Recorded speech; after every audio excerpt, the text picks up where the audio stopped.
Hello friends, welcome back to our channel. నేను మీ పద్మ. ఈరోజు మన ఛానల్ అయితే వేడివేడిగా బ్రెడ్ బజ్జీ అయితే వేస్తున్నానండి. బయటనైతే చల్లగా వర్షం, ఇంట్లో అయితే వేడివేడిగా బ్రెడ్ బజ్జీ అయితే వేసాను వెరైటీగా. ఎప్పుడు మనం రెగ్యులర్ బజ్జీ కాకుండా బ్రెడ్ బజ్జీ అయితే వేసుకున్నాను ఈసారి. చాలా క్రిస్పీగా గుల్లగా బాలేగా వచ్చాయి. ఇప్పుడు ప్రాసెస్ ఏంటని చూద్దామండి. నేను బ్రెడ్ని సైడ్ బ్రౌన్ ఉంటుంది కదా, అదైతే కట్ చేసేసుకొని ఇలాగ 2 పీసులకి అయితే సెంటర్ నుంచి కట్ చేసుకున్నాను. ఇలా కట్ చేసుకుని బ్రెడ్ని అయితే రెడీ చేసి పెట్టేసుకున్నానండి. కావాలనుకుంటే మనం బ్రౌన్ది ఉంచేసుకున్నా పర్వాలేదు. నేనైతే తీసేసుకొని ఇలాగ పిండిని అయితే కలుపుకుంటున్నాను. బ్రెడ్ని రెడీ చేసి పెట్టేసుకొని ఇప్పుడు బజ్జీ వేసుకోవడానికి ఒక కప్ అయితే శనగపిండి అయితే వేసుకున్నాను. ఇందులోనే ఒక చిటికెడంతా తిన్న సోడా వేసుకున్నాను. ఇప్పుడు ఇందులోనే ఒక అర టీ స్పూను ఉప్పు అయితే వేసుకున్నానండి. ఒక అర టీ స్పూన్ కారం, అలాగే ఇందులోనే ఒక అర టీ స్పూన్ వరకు కాశ్మీర్ చిల్లీ పౌడర్ కూడా వేసుకున్నాను. కాశ్మీర్ చిల్లీ పౌడర్ కూడా ఒక అర టీ స్పూన్ అయితే వేసేసాను. ఇప్పుడు ఇవన్నీ వేసుకున్న తర్వాత ఇందులోకి వామ్ అయితే తీసుకొని ఒక స్పూన్ వరకు ఇలా చేతితో బాగా నలుపుకొని వేసుకున్నాం అనుకోండి, మంచి సువాసన వస్తుంది. అలాగే మనకు బజ్జీ తింటామని కొంతమంది డైజెషన్ అవ్వదంటారు కదా, వామ్ వేసుకోవడం కూడా డైజెషన్ అయిపోద్ది, మంచి అరోమా కూడా వస్తుంది. అలాగే ఇప్పుడు ఈ పిండిలోని కలుపుకునేటప్పుడు ఒక పావు టీ స్పూన్ పసుపు వేసుకున్నాం అనుకోండి, బజ్జీ కలర్ మంచి కలర్ వస్తుంది. ఒక పావు టీ స్పూను పసుపు అయితే వేసేసాను. ఆయిల్ ఆల్రెడీ హీట్ ఎక్కుతుంది. స్టవ్ ఆన్ చేసుకొని మీడియం ఫ్లేమ్లో అయితే పెట్టుకున్నానండి కళాయిని.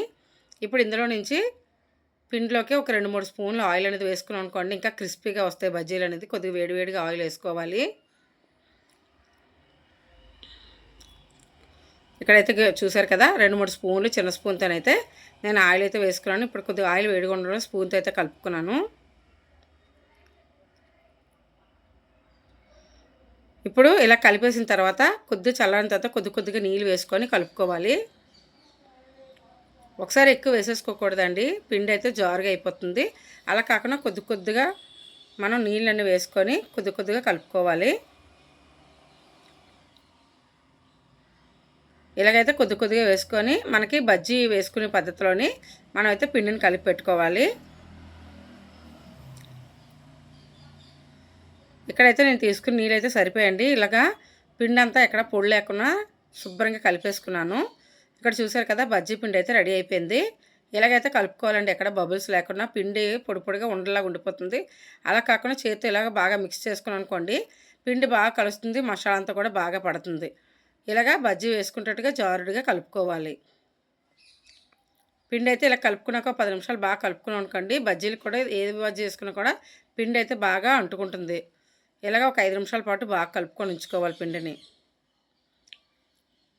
చూసారు, ఇక్కడ చూపించిన విధంగా అయితే బజ్జీ పిండిని కలుపుకొని రెడీ చేసి పెట్టుకోవాలి. ఇప్పుడైతే ఆయిల్ అయితే హీట్ అయిపోయిందండి, మనం బజ్జీలు అయితే వేసేసుకుందాం. ఇక్కడ కట్ చేసి పెట్టుకున్న బజ్జీ ముక్కలు ఉన్నాయి కదా, ఇప్పుడు ఒక్కొక్కటి తీసుకొని మనం పిండిలోనే అటు ఇటు ముంచుకొని ఆయిల్లోని వేసుకోవడమే. ఇప్పుడు బజ్జీ బ్రెడ్ని సింపుల్గా ముంచుకోవాలండి. మరి మనం అరటికాయ బజ్జీ, బంగాళదుంప బజ్జీలా గట్టి పట్టుకోవడానికి కావదు, ముక్కల కింద ఇరిగిపోతుంది. అలా కాకుండా ఇలా చేతితో పట్టుకొని ఒక సైడ్ నుంచి మనం పిండి ఇచ్చేసుకొని పట్టుకొని వేసుకోవాలి. ఇక్కడ చూపించిన విధంగా ఇలాగా పిండిలో ముంచుకొని నెమ్మదిగా తీసి వేసుకోవాలి. మనకి పిండి బరువుకి బ్రెడ్ కూడా ఇరిగిపోతుంటుంది. అలా కాకుండా నెమ్మదిగా పట్టుకొని వేసుకున్నాం అనుకోండి, బ్రెడ్ షేప్ అనేది కరెక్ట్గా వస్తుందన్నమాట.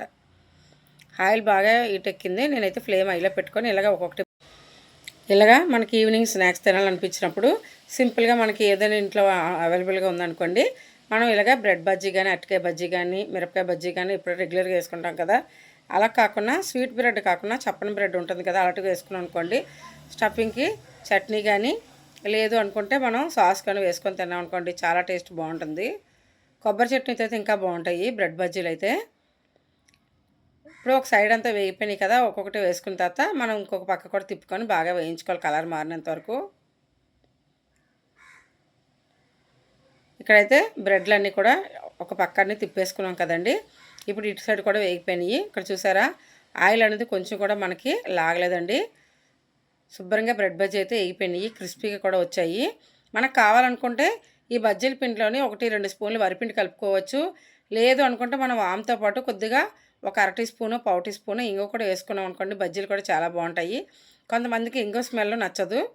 అయితే నేను తీసుకునే బ్రెడ్లన్నీ కూడా 2, 3 ట్రిప్పుల కింద అయితే బజ్జీలు అయితే వేసేసుకున్నానండి. బ్రెడ్ బజ్జీ అయితే వేడివేడిగా రెడీ అయిపోయింది. ఇప్పుడైతే నేను టమాటో కెచప్‌తో అయితే బజ్జీలు అయితే రెడీగా వేడివేడిగా పిల్లలకైతే ఇచ్చేసాను. వేడివేడిగా పొగలొస్తున్నాయి కదా! ఇప్పుడు టమాటా కెచప్‌లో ముంచుకొని తిన్నా కొబ్బరి చట్నీతోనైనా చాలా చాలా బావుంటాయి. కలర్‌ఫుల్‌గా భలేగున్నాయి కదండీ బజ్జీలు. నేను చేసిన బజ్జీలు మీకు నచ్చాయంటే లైక్ చేసి, షేర్ చేసి, సబ్స్క్రైబ్ చేయండి. మీ ఫ్రెండ్స్ అండ్ రిలేటివ్ కూడా షేర్ చేయండి. బజ్జీలు అయితే క్రిస్పీగా చల్లగా వర్షం వచ్చేటప్పుడైతే నేనైతే రెడీ చేశాను. నచ్చిందా? లైక్ చేసి షేర్ చేయండి. Thank you for watching. Bye.